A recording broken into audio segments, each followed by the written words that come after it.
I think she's the one who called The police. and they conspired with this lady. Hey, masanse walishuka hapo dakika hata ikumaliza dakika 2. So imagine you are in a cell, unaona Wakenya wanapita hapo, hata unasikia sauti ya wengine wanapita hapo, but you can't do anything, you are in jail. Yes.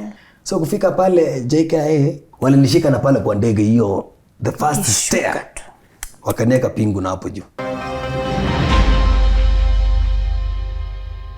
Welcome to today's episode of Tuko Talks. My name is Yvonne Kawira, and today we have quite an interesting guest to share his story with us about his experience in Australia. For the first time ever, he's going to tell us what happened for him to get deported from that foreign land into Kenya with nothing. And today his family will get to know the truth, exactly what happened. Evans. Yes. Welcome to the show. Thank you very much for having me. Yes. Tell us a little about yourself. How would you describe yourself? First of all, to start kwamba mimi naitwa Evans Kosgei Kurgat. Natokea pande za Nandi County. Eneo bunge la Chesumei. So describing myself is that, you know, I'm a focused guy. Yes. Yeah. Despite the challenges yenye niliweza kukumbana nazo kula Australia, I'm a very focused guy. Because the challenges yenye niliweza kukumbana nayo, nilikuja nikaiangalia as a, what do we call, as a challenge to my life.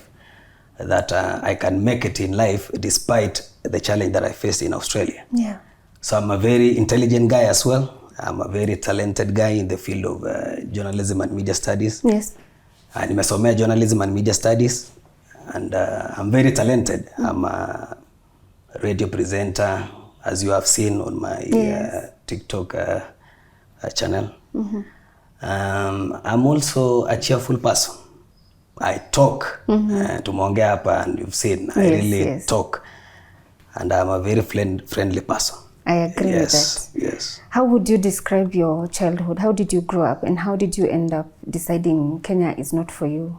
That now you have to take up this chance to go to Australia? I grew up in a place called Chepteret, near Baraton University, if you know Baraton University. Yes.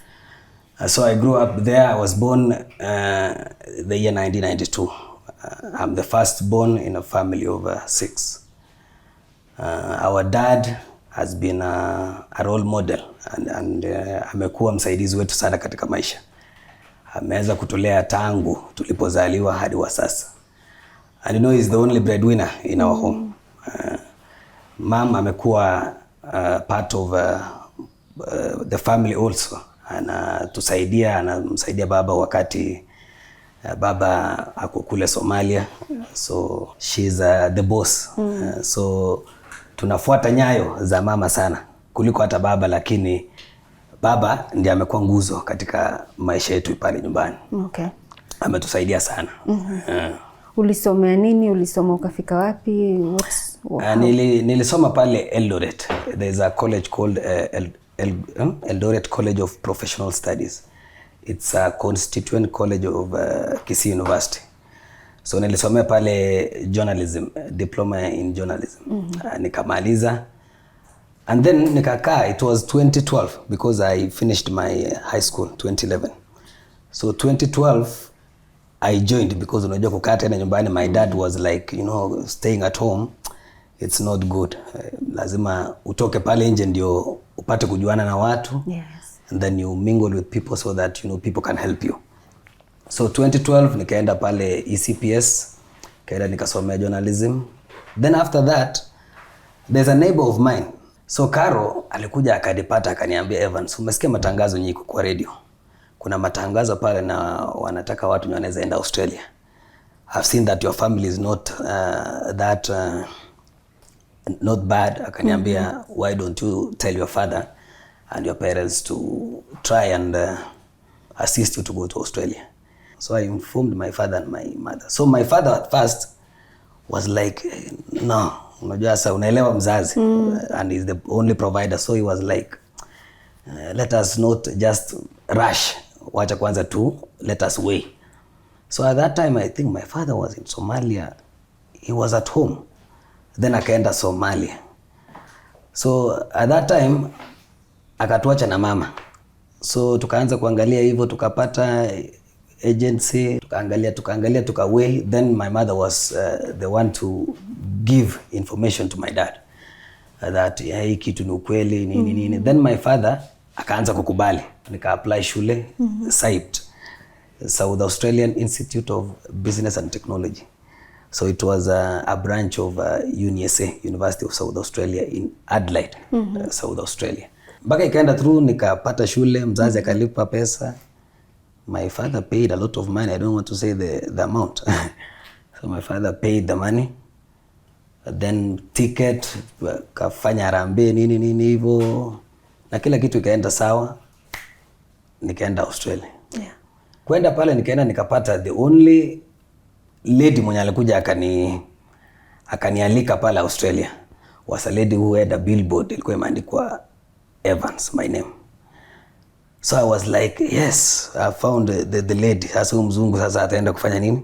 Taniajiri pale kwake, nianze kazi hata the next day na maisha iende mbele. Huku ukienda shule bado? Nikaenda shule na nikafanya nini? Nikafanya kazi. So it's like that in Australia. Yeah, people work during the day and night, and then they pay school fees. Wengine they go to universities, to their respective universities during the day or at night sometimes.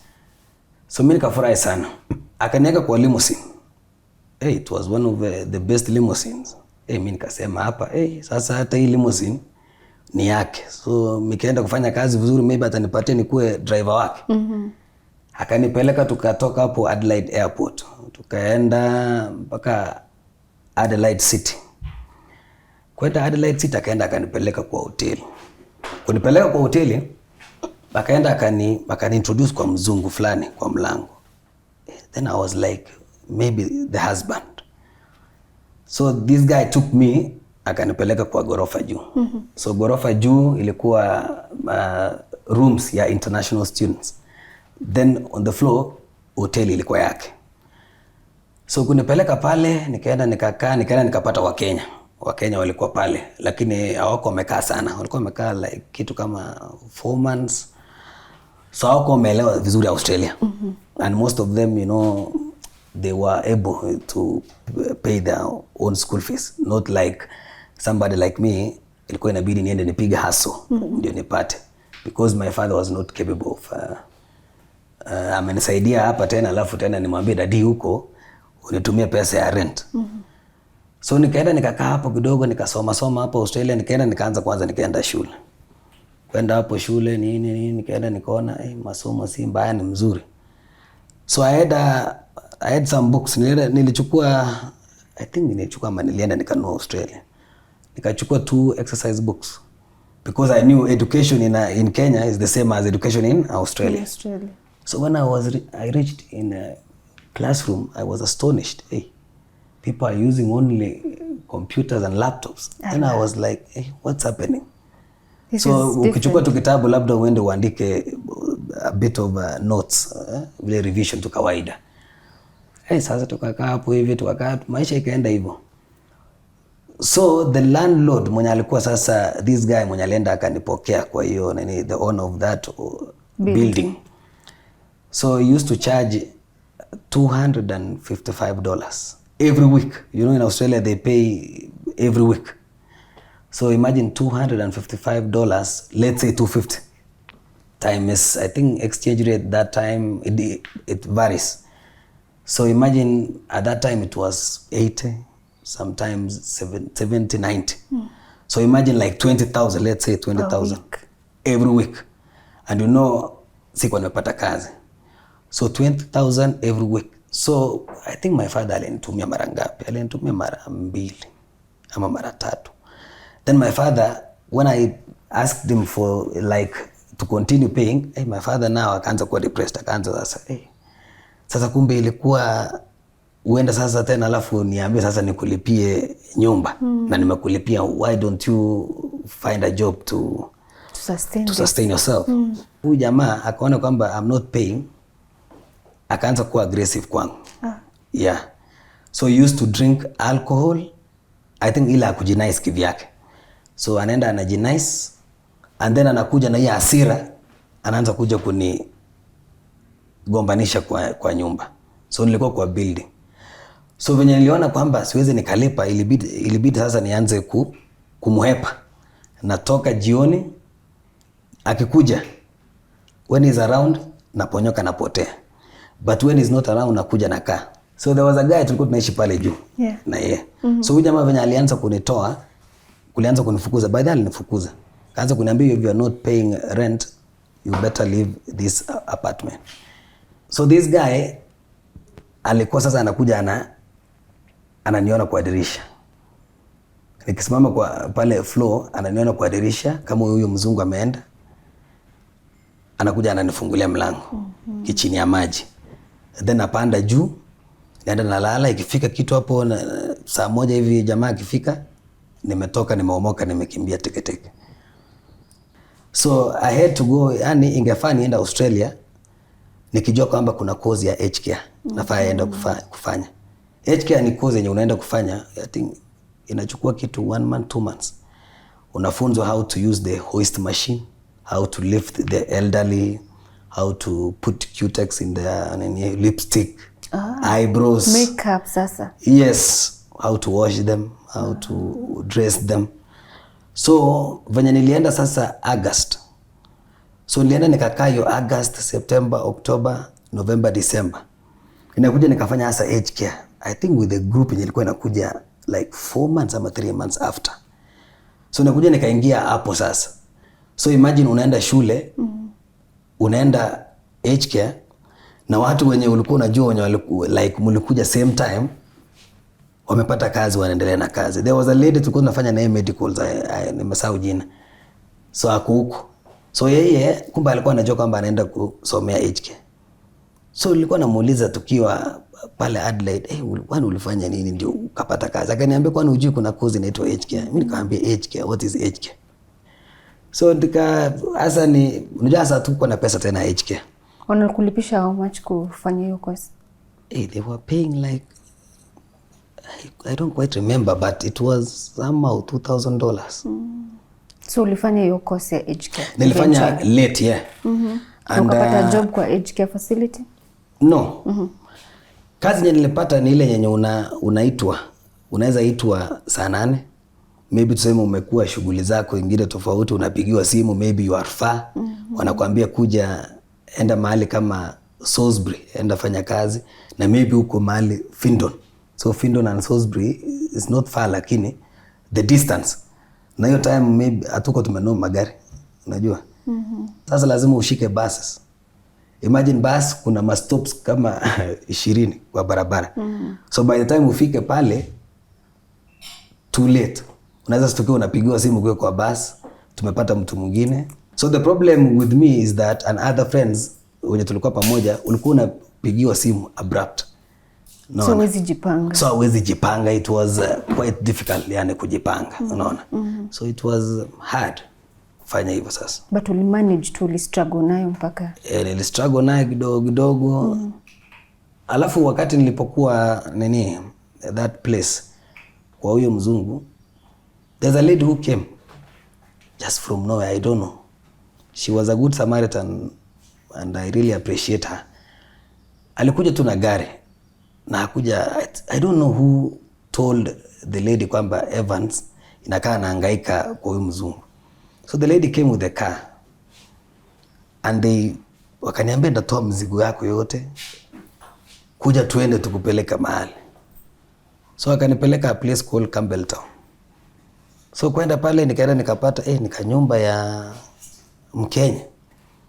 Mimi sasa roho ikatulia, nikasema sasa hapa si nimesomea aged care na shule bado inaendelea vizuri. Wacha nifanye nini sasa? Ni take advantage. Nifanye nini? Nishikilie familia. Yani walikuwa na provide, walikuwa na provide sasa. The problem came in because that house or that home watu walikuwa wanakuja kupati sana. So it was a party, let me say a party home. Tukaelewana tu. Hasa unajua mimi venye nilianza pombe nilikuwa nakunywa na puke because I never tasted that when I was a kid. So unakunywa una puke. Katot kamoja unakunywa tu una puke, kunywa una puke mpaka ikaingia system kakashika. Tukaanza sasa kukunywa, yani wanakuja party, saa zingine tunaenda kwa manyumba zao nini vitu kama hiyo. Mpaka sasa nikajiingiza katika mambo ya ulevi. Kujiingiza katika mambo ya ulevi ikawa hivyo. At that point bado ulikuwa ukienda job ama sasa ulikata off? Nilikuwa bado naenda job, nikiitwa naenda. Sometimes hata ilifika hata a point hawako wananipigia. Then I was like, kwani matatizo inanifuata aje? Kwa sababu baada hata wanipigi simu. Tell me what happened that changed all this lifestyle that ulikuwa ushaanza kujiingiza into. So there's alcoholism, there's the fact that sasa hauitwi hizo shifts anymore. You're stressed, utaki kuambia familia yako what's going on in Australia. And then there's a problem with school. What happened that your life now started changing for the worst even? Hey, my life started changing for the worst because of alcohol. I just want to say because of alcohol and bad company. Yeah. Nilikuja nika-realize also even the people who were supporting me or people mwenye tulikuwa nao close hawakuwa wananitakia maisha. Like I think hawakuwa wananitakia maisha. Because I was given that information when I was at Mobilong prison. What happened that took you to prison? Prison, let me tell you about what happened when ndio nikapelekwa Adelaide Remand Center and Mobilong prison. Asa ile tulikuwa tumeanza ku lose up. Sasa ku lose up, unajua hasa kuna watu wengine, kuna Wakenya wengine hapo walikuwa sasa tunapati na hawa, lakini kumbe chini ya maji sisi hatujui walikuwa wanafanya hustle yao kupata other ways ya kukaa pale Australia. So tunaenda na bash na hawa. Sasa tulienda bash na Wakenya wenzangu. Tumeenda bash hapo. Tumeenda pale tumepati hapo. Then my ex, the lady that I was dating, it was not even real dating, ilikuwa tu ile hapa na pale tu. So this lady tulikuwa tukienda clubbing mostly. Tukienda club anakunywa pombe, anabambika sana. So tukienda club, anaenda anashika ananitarget, ananichapa chupa passion pop. So alikuwa ananichapa, nikitaka kureact natulia because nilikuwa zingine nasema hata ukinichapa na mimi niko haya, hata mimi nimelewa. So maisha tu itasonga mbele. Na hapo nilikuwa nimeanza kujua kwamba rules Australia, you don't have to touch a lady, a dog and a cat. So nikasema wacha ni avoid. Nika avoid I think mara 2. Then mara ya 3 hasa tukiwa kwa hiyo bash. I don't know what happened. Nilikuwa nimelewa, yeye amelewa, Wakenya wenye tulikuwa nao walikuwa wamelewa. So tumelewa, akuja akashika chupa passion pop. Na si kumfanyia makosa. Akuja akashika akanichapa hapa. So alikuwa anapenda kushika chupa passion pop. Alikuwa ananiita kurga akanichapa. So sasa mimi hiyo siku nika-react because hiyo siku nilikuwa nimekunywa extreme because that time my visa was almost expiring. Na saizi ni usiku sasa. Na ni usiku. Hasa unajua usiku wa Australia ni kama tu mchana because lights all over. Yeah. Tumekaa hapo, then akanichapa chupa. Na akaenda jikoni. Akakimbia jikoni kwa huyo Muitaliano. So mimi nikamfuata. Kumfuata pale, I don't know what happened. Nikakuwa aggressive. Na si kuwa aggressive ati kutaka kumfanyia anything. I think she is the one who called the police. And they conspired with this lady. Waka call the police. Huyu ex ni Australian ama ni Mkenya? No, she's a Kenyan. Okay. Well, she's a Kenyan. So I think they conspired with this Italiano. Wakapigia simu makarao. Masanse walishuka hapo dakika hata ikumaliza dakika 2. I think walikuwa around. Walikuwa wanajua kwamba there is a concert of Africans, you know. Makarao wakakuja. So a vehicle like this one, hii yetu ya Kenya hii. But it is covered. So it was covered. Wakaniweka pingu, wakaniharakisha hata hawakutaka nijitete. Because you know, I've told you, a cat, a lady and a dog, those are the main things that you can't touch in Australia. That's clear cut rule. A rule. Ukipatikana ukipiga teke umbwa, hata kama ni umbwa yako, na mzungu amepita hapa amekuona, atakuripoti kwa polisi. Na utashikwa. Na utashikwa. Ama utapigwa fine nyingine noma sana. kwa sababu ya kufanya hiyo makosa. But if you are an international student, kuna implications sana itakufuata hapo, itakuhaunt. Itakufuata hapo, itakuwa mbaya sana, unaona. Makarao kuja akanishika akatusha ndani kwa hiyo nini. Kunirusha ndani, ilikuwa baridi. Na walikuwa wananipeleka mpaka place inaitwa Modbury Police Station. So it was not far from Salisbury penye tulikuwa. Tumeenda pale, wakaenda wakaanza the first thing. What's your name? Evans Kipkoskei Kurgat. Unajua hasa nilishangaa, kumbe makarao wanakuanga mpaka na nini ya they have a connection with immigration. So wako na database. So wako na data everything. So tumeketi tu pale hivyo wakafinya kwa nini computer. Kufinya kwa computer ikaleta details zangu zote. Ikaona kwamba the visa is still valid. So hawakunikelelesha hapo. Wakaanza sasa kunikelelesha kuhusu what happened. Wakaniambia nini. Sasa hapo nilikuwa bado na leo. So kuna kamawe, so unaelewa hizi cells, kuna kamawe kametengenezwa hivi hapo. So ilikuwa baridi, wakaenda wakaniambia toa nini, ilikuwa socks. Wakaniambia ndakaa hapo ukue soba. Nikakaa nikakuwa soba, kuamka asubuhi nikashangaa, what's happening? Kwani niko wapi? Kuangalia niko Modbury Police Station, nikajua sasa mambo kwishi. Nikajua sasa hapa hata kuna there is nothing I can do again. So but they checked my visa, it was still valid. Okay.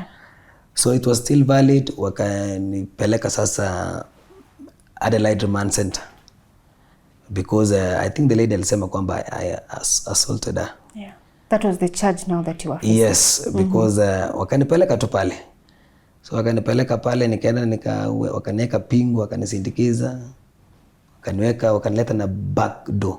So that Adelaide Remand Center was within the city. So unakaa hapa hivi, unaona magari zinapita hapo. So imagine uko kwa cell, unaona Wakenya walikuwa wanapita. There was a university hapo, ilikuwa hata a branch of UNISA. So it was next to that prison. So ukinyamaza hivi unasikia Wakenya wanapita wanaongea. So imagine you are in a cell, unaona Wakenya wanapita hapo, hata unasikia sauti ya wengine wanapita hapo, but you can't do anything, you are in jail. Yes, so you can imagine the same person who is talking, who is going to university, we used to party together, we used to enjoy ourselves. Ndio huyu anaenda, life yake inaendelea. At this point ulikuwa unajiblame for taking the steps that you took?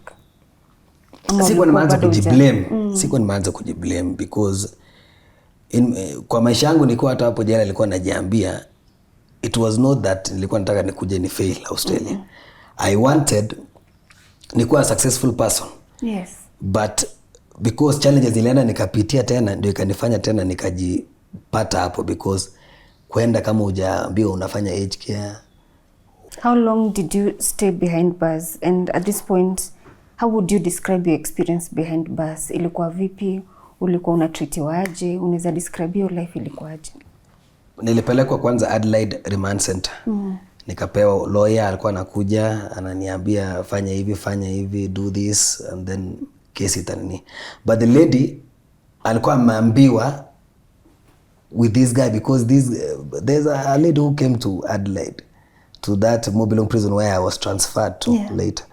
Akaniambia kwamba that guy told the lady, my ex, not to drop the case. So my parents had to go to the home of the lady here in Kenya to beg the parents, the lady via the parents to drop the case, because the lady said I will not drop the case. Then I was like, what did I do? That I didn't kill you, sikufanya jambo lote ambalo iliweza kukwaza sana. Then I was like, this lady mwenye tulikuwa pamoja maamua kunifanyia hivi kabisa. So the lawyer used to come there, ananiambia fanya hivi. So the experience pale, kulikuwa na buildings, it was 2 buildings, it was a curved doors on the other, on top, and doors huko chini. So ikifika ilikuwa 5 ama 6, munaitwa pale, you're given food, munaingia kwa cell, you are being locked until the next day. From imagine 6 in the evening like today until tomorrow morning 6. Yeah. So you stay there. But what I liked about Adelaide prisons, they have everything in there. So it's like a self-contained. Yeah, it's like a self-contained. In fact, there was a friend of mine at Mobilung Prison. Let me talk about Mobilung Prison first. A Nigerian. Alikuwa amefanya kosa gani. Huyu jamaa akaniambia, ndugu yangu, hata nikiambiwa saizi nikae jela hapa milele, nitakaa kuliko nirudi Nigeria.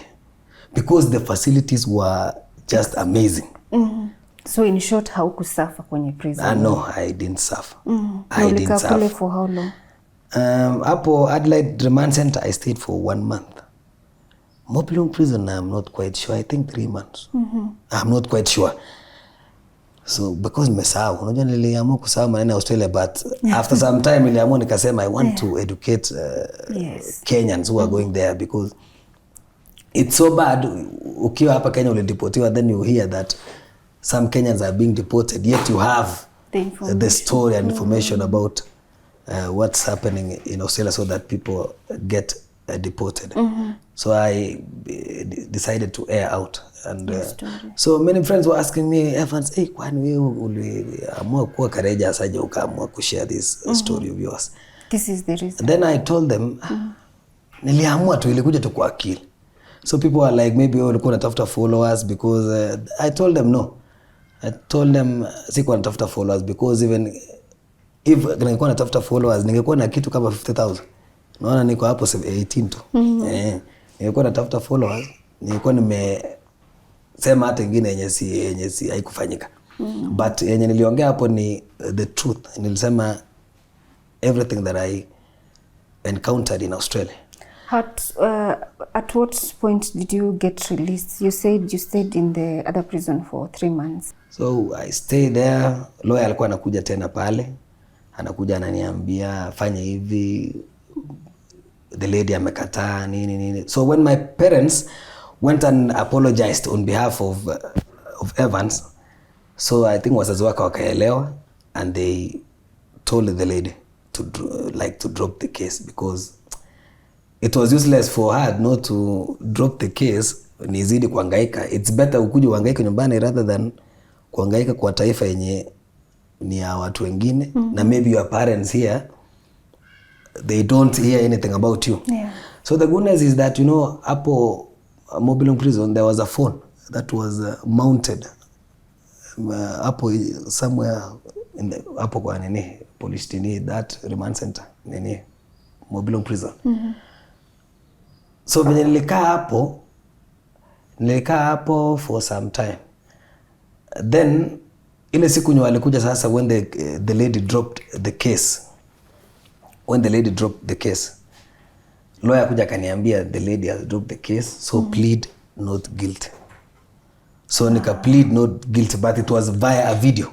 It was not like nilipelekwa mpaka Adelaide, it was via video. And then tukamaliza. Then I went and rang my mom. Sasa umerelease because sasa there is no case against you. Yeah, there is no case. Nika ring my mom. So my mom hakuwa anajua what had happened. Alikuja tu, yani alijua tu juju, but hakuwa amejua what transpired. So when nilimring, she became happy. Alisikia tu akasema Evan, na akafurahi sana. So I don't think kama dad alikuwa nyumbani. I think my dad alikuwa Somalia at that time. Mama alikuwa anafanya kazi Gilgil. So I don't know kama alikuwa Gilgil ama alikuwa Somalia. So my mom became happy, and she's a prayerful mom. So I think yule msaidia. Alisikia sauti yangu sasa, bas akatulia. Akaniambia sasa Evans, what happened? Nikamwambia hata si kumwambia. Alifurahi tu mpaka yani nikamwambia I've been released. Akafurahi. Sasa kureleasiwa. Kulisiwa nikashangaa, mimi nikafurahi. Sasa nikasema sasa naenda kushika basi. Sijui basi ilikuwa gani yenye ilikuwa inaenda mpaka huko. There was a bus ilikuwa inaenda mpaka huko. Mimi nikafurahi, nikasema sasa nimereleasiwa, wacha sasa niende waache hii pombe, niende immigration pale, at least niongea nao, at least yani niwaambie my story. Kufika tu pale hivi lawyer tunatembea na yetu hivi, kushangaa watu wale wamesimama. Mimi nikashangaa nikasema hao wanataka nini? Mimi nikataka kutoka kwenda, like me I was not aware because I was too much happy. Yeah. So I was not aware. Walikuwa wamefanya nini ya blue? Then I was like, hao wanafanya nini hapa? Hata hiku nikujia kwa akili. Mimi kutaka kutoka hivi. Wakaniambia just relax there. Nikashangaa sasa tena wanataka kunipeleka prison nyingine. So wakanishika wakaniweka pingu. Wakaniweka tena kwa gari. Wakanitoa sasa wakanipeleka like tukaenda hiyo drive tena kwa pingu. Kutoka Mobilum prison mpaka Adelaide. But hawakunipeleka hasa Adelaide Remand Center, wakanipeleka Adelaide Detention Center. Kunipeleka Adelaide Detention Center nikajua sasa deportation.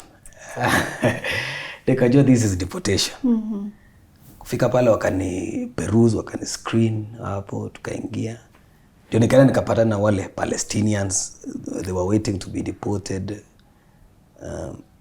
There was no Kenyan, Nigerian, Zimbabwean, but mostly walikuwa hawa Palestinians hawa. But you know the advantage with them is because of wars in their country. So hata kama ameshikwa hapa, kuna venye ataenda ku-apply protection visa apate. So for me, I tried to apply for protection visa because there's a friend of mine who came and told me, why don't you try to apply protection visa? So I was like, you know, that time unajua Kenya haikuwa na anything to do with war ama nini. Nikasema sasa Kenya kuna war. Those people are very sharp. Wataenda waangalie, is there anything happening in Kenya? There is nothing. So wanaweza kuja tena kuanzisha kesi nyingine, you lied. You lied. So nikasema that one no. I absconded that one. I said, let me do what? Let me say my father and my mother will go and kill me. Then I remembered, what if now, because they have, when I applied for that university, they have the details of my father, my mother. What if they call my father na sijampatia that kumwambia kwamba dadi wakikupigia hivi useme hivi. I mean kwaona nikasema hiyo haiwezi. Nikasema tuache ikae.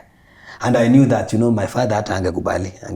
My father ni mtu roho safi, angekubali like kudanganya. Kudanganya like Evans nataka kuja kumfanyia kitu kama hiyo.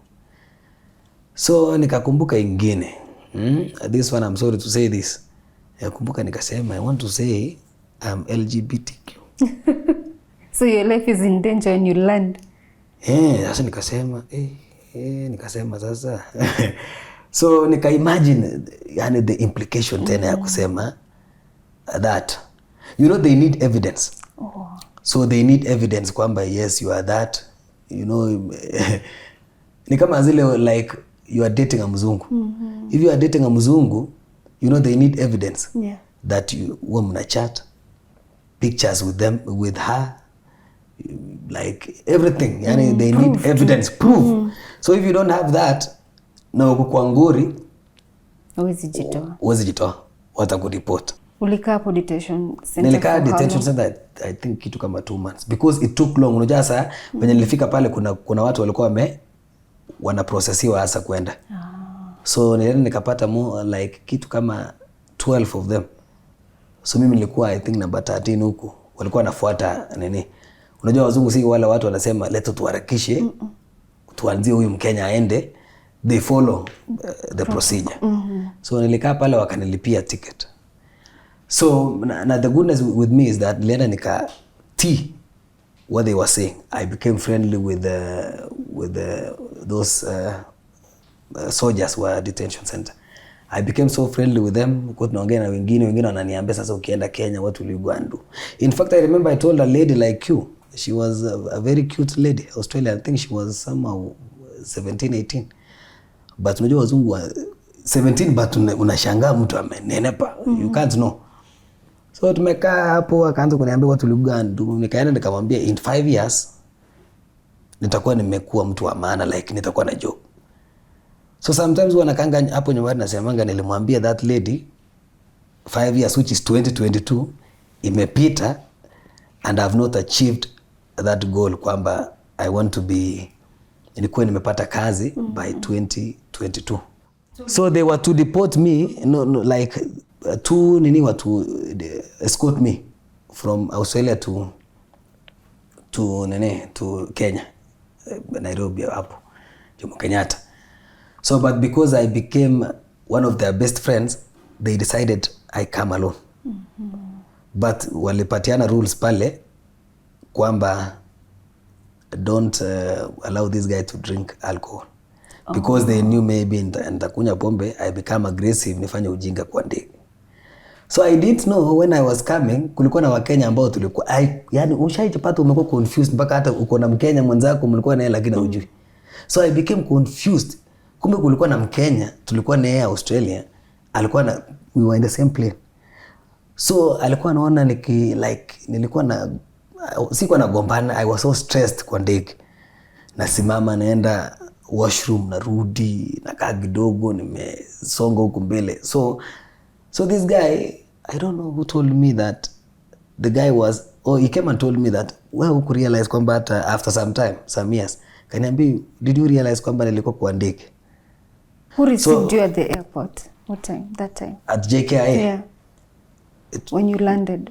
Nobody. My father and my mother, they paid the ticket to Eldoret. Direct ticket to Eldoret. So my parents couldn't come to JKIA. Walikuja Eldoret. Oh, so like when you land Australian, bado wame process. You traveled from Nairobi still to Eldoret. To Eldoret. So I came alone because I became disciplined to those Australian police detention officers. So they left me, nikakuja, I think tulipitia Qatar. But when I was going, nilipita Dubai. Kakuja, in fact nilinunua simu Qatar because I had some dollars. Nikanunua simu, kuna Wakenya walikuwa wameninunulia bag hivi. Angalau yani usikuja Kenya, unakuja Kenya hata umake sure umekuja Kenya hata na kabag yenye maandiko made in Australia. You see? So kufika pale JKIA kulikuwa na maaskari wawili. Kumbe wameambiwa kuna kijana amedipotiwa hapa, weke pingu. Kufika Kenya tu hivi, kushuka hivi, mimi nimefurahi sana nimefika Kenya, my soil, my home. Wakanieka pingu. Kunieka pingu, I don't know if nani aliongea hapa. There's an askari hapo mwenye aliongea. Akasema sasa wewe ulienda ukafanya nini Australia? Alinihurumia. So maybe alikuwa like, jamaa alikuwa amepata chance lakini alienda aka waste your chance. So akanihurumia akasema, akamwambia mwingine, tuachane na huyu. Wakaniacha tu hivyo. So unajua hata wako nishikia hapo stairs chini. Walinishika na pale kwa ndege hiyo, the first stair. Wakanieka pingu na hapo juu. Sasa wakaongea hapo na wakanifikisha chini, alafu huyu askari mwingine akasema tuachane na huyu. Nikaenda pale nikachukua bag yangu. When that nini nazunguka hapo. Kachukua bag yangu. Kidogo wakaniita. So you know, wale wanapatiwa jukumu like the Chinese. I remember it was the Chinese ndiye aliambiwa usipatiwe kijana pombe, the lady who was in the plane.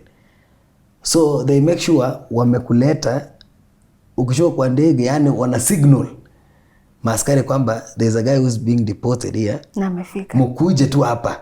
Msinini kwa sababu anaweza toroka. Ama I think ama nini sijui. Life imekuaje since you land Eldoret? What have you done with your life since that time to now? Since that time, there's nothing I've done. Like when I studied journalism in Upper Eldoret, nikaenda nika lose up huko. When I came back, nikakuja tu nikakaa nyumbani. Kuja nimekaa nyumbani hapo, nimekaa nyumbani. Then I found this lady called Phyllis. So mshani ndiye amenipiga support sana. In fact, if it was not for her and my parents, I wouldn't be sitting here. Yeah. Because alinipiga support sana, alikuja akanipatia morale. Akaniambia kabisa hata kama ulienda ukafail Australia, you can still be somebody. Yeah. Akanipatia support hapo kabisa, nikajaribu kujiingiza katika madawa za kulevya, pombe. Alikuwa ananikasirikia. Akiniona najaribu hivi anakasirika, anajam. So she has become one of the best women in my life. Wow. And I promised her, you know, akisikia kwamba I'll never leave her because unajua alinipiga support sana. So in fact she's been aiming to go to Australia sana. Let me say this, anatakanga kwenda Australia sana. Na niambianga Evans, nikipata nafasi nitaenda Australia. So huwa namwambianga okay, Mungu akifungua njia hapo, I will allow you to go to Australia so long as usiende kubadilika kule because you know I know many people, unajua mtu akienda Australia anaenda kuona hiyo side, anasema this guy huko anasambaratika huko maisha nini Kenya. Mtu anasema wacha nitafute mzungu ama apate wale wajuaji wenye wamekaa Australia. But ananiambianga Evans, if I go there I will never let you down. Nice. So ananiambianga I will never let you down. Then I'm like okay, Mungu akifungua njia just go. Nikipata kazi ya journalism nitakaa na kijana yetu, utume pesa, ni struggle huku polepole na yangu tena nimsomeshe, then we move forward. Yes. So that is what I always pray kwamba angalau apate hiyo nafasi aende Australia. And then me kubaki nyumbani, mimi nitabaki. You don't want to leave the country to look for as of now, like but if a chance come, chance ikitokea mi nitaenda. Lakini unajua sasa because unajua kwa nini nasema kwamba ati as of yani size si tamani kwamba kwenda majuu, because you know we depend on one person. Let's say if my father is arranging for someone else to go to Australia or another country, you know I cannot like tell my dad, hey, daddy nataka tena kurudi wapi. No. So mimi nanyenyekea nikitaka hao wengine waende wafaulu so that wakuje wani support. Lakini si ati na maanisha wani support kila siku. Like unaweza support mtu mfungule biashara ama ufanye nini and then they continue with their life, but nikipata kazi yangu I can boost myself na niendelee. So that's why nasema as of now no, because we depend on one person and he's the only breadwinner. We got lucky, he's the best dad. Angekuwa baba mwingine atunge hata singekuwa hapa na keti. He's the best dad, ametutoa mbali sana. Ametutoa mbali. And imagine he's the only one. Na hiyo kazi ya Kenya, you know the hardships huko Somalia. What would you like to see changing in your life going forward, kwa sababu umelearn a lot of lessons from your experience in Australia? Yes. Na umejaribu hapa Kenya kujijenga hapa na pale. How would you like to see your life changing going forward? I would like to see my life changing in this aspect. I would like to have a job because I've been thinking of many things. Sometimes I think of having my own camera like this one, to be doing interviews to like people from the streets, not even streets here, like in my county there are many stories that you know need to be covered, but the problem is that you know you don't have those facilities like the camera. And you know the goodness with me is that I've studied journalism. Yes. I was taught by Mr. Henry Nyabuto about how to use the camera, the lenses, all the kind of stuff, all this, the boom mic, the types of camera shots, you know, big close-up, extreme. So I want to see my life changing because I want to be a mentor to my son Ethan, and also to make my dad happy. You know, that is the only thing that is still hidden in my heart because I want to make him happy. Anataka yani siku moja tu akaa hivi ananiambia Evans kuja tumeingia kwa gari na yeye, yani tunapiga story. Unaweza ingia kwa gari ya mzee, lakini sasa kwa sababu kuna ile phobia like I wasted opportunity, alinilipia saizi bado tena na unamtegemea kwa kiasi hata kama si kubwa, lakini you still depend na bado niko kwa under the roof of my dad. So you feel like why mbona kanjia kasifunguke hata nitoke nyumbani tu nikuje nifanye kazi mahali so that you know life can change. Lakini sasa ukaa nyumbani, you know the same, we are all there, me, my wife, my brothers and sisters, like you know the only sister mwenye alipata mafaulu kidogo ni this one. So my life is that I want my brothers and sisters to succeed and I become the role model to them. Yes. Because, you know, when you have no job, they know that you had gone to Australia, you wasted that opportunity. Tuko nyumbani tena pamoja, you know, hata kaheshima akatakuwa. Because watakuwa kiona like you are such a useless again, you know. So I want my life to change, to have a better life, you know, to be employed by one of the media stations because I'm capable. Show them what you have. I'm this capable. Is your camera. I want, well, first of all, before we wrap up, yes. You said that you're a journalist, na Yes. unajitumanga, and you know you can deliver Yes. quality work. Yes. Before we wrap up, of course, you've said you want a job, and you would want any media house to see what you got. Yes. So I would want you to first tell the people how they can get in touch with you, and then you would be the one to wrap up this show for us today. Thank you, Tuko family. Thank you so much, Von Kawira. Yes. Thank you so much. Thank you, the cameraman over there. Kevin. His name is Kevin. Kevin. Yes. Even my friend there. Yes. And all the people, the Tuko family. Tuko pamoja, tukisonga mbele, tuhakikishe kwamba tunanufaisha maisha yetu hapo mbele. Naam, asante sana mwenzangu Luno Hassan ukiwa pale studioni. Nimekita kambi maeneo ya Nandi County ambapo Mheshimiwa Rais William Ruto anatarajiwa kufika katika eneo hili la Nandi County kuzindua miradi mbalimbali ikiwemo mradi wa barabara inayounganisha Mosoriat hadi Kabiet. Na wakaji hapo wanasema kwamba barabara hiyo itaweza kuwanufaisha kwa mambo mengi sana ikiwemo kusafirisha bidhaa hadi kule sokoni. Basi nitazidi kukita kambi maeneo haya ili kukupa taarifa na kuweza kuwapasha watazamaji wetu kwenye taarifa zetu za hapo baadaye. Kutoka kwangu, jina langu ni Evans Kurgat. Allah. That is perfect. Yes. Awesome. How can these people get you? Kwa sababu, I mean, talent uko nayo. Yes. I can even do sports. Interesting. Yes. A bit of sports. You know, I'm a Manchester United fan. I'm a Manchester United fan, yeah.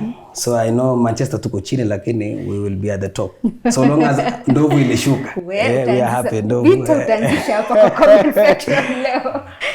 So dakika 35 mpenzi mtazamaji, dakika 35 Manchester United wakiwa nyumbani 0, timu ya Aston Villa ugenini 0. Anaanzisha kijana anakwenda kwa jina Andre Onana, kijana kutoka Cameroon, anapiga kwenye safu ya ulinzi kwa kijana Harry Maguire. Harry Maguire anacheza katikati kwenye safu ya katikati kwa kijana McTominay. Anacheza pale kijana kumtafuta huyu kijana anakwenda kwa jina Victor Lindelof. Anapiga ndefu pale kumtafuta huyu kijana anakwenda kwa jina Anthony Martial. Anafanya nini Martial? Anapoteza nafasi ya wazi msikilizaji. Lakini pira ukapaa juu na ukapotea huko kwa mtamba wa panya. So amazing. I can mimic Raila, you know. Sio kwamba sisi kama chao DM. Sio kwamba sisi tutakuwa DM mwaka wa 2027. Na hata kama Ruto anasema kwamba yeye atakuwa rais 2027, na kama mimi kazi ya hiyo mimi nitaacha. That is awesome. Yes. How can these people reach you? Anyone who has a job opportunity and they'd like to maybe get in touch with you? Or even support me, yes. Yeah, in one way or the other. My phone number is 0717 880472. My phone number once again is 0717 880472. And then you can follow me also on my TikTok page. I've told you it's Evans Kurgat. Ukienda pale Facebook sina followers wengi. I think it's 531. It's Evans Kurgat EK. Evans then Kurgat KURGAT then EK is EKAY. So you'll find me there. Na pamoja tuzidi kuongea pale kwenye vitandazi via social media ama mitandao via social media. Asante sana. I'll give you an opportunity to wrap up this show. Utasema nini? Yes. Waambie Tuko family something as you wrap up. Thank them for watching. Tell them to come back again and bring mbugi yao wakuja wa watch. Mbugi wa gani? Their friends, their family. Marafiki za Tuko family from all over the world because tuko na followers wengi sana. Yes. I saw you have 1.02 million. Yes. Yeah. So this is your chance. Today the wrapping up will be done by a very able journalist, Evans Kurgat. Naam, wapenzi watazamaji, hivi leo imekuwa ni siku bomba sana ambapo nimeweza kutoa hadithi yangu kuhusu changamoto ambazo niliweza kukumbana nazo kule Australia. Na katika maongezi hayo nimeweza kuyaongea bayana kuhusu matatizo yote na yale ambayo lazima uzingatie ukienda kule Australia. Basi kutoka kwangu na meza yangu ya Tuko Family, ningependa kusema kwamba asante, Mwenyezi Mungu azidi kuwabariki na mzidi kufollow Tuko Family na kuwaleta wateja wengi ili tuzidi kusonga mbele na kunoga kila wakati. Asante sana. Jina lako ni nani? Jina langu ni Evans Kurgat. Na mimi naitwa Yvonne Kawira. And until next time, keep it Tuko.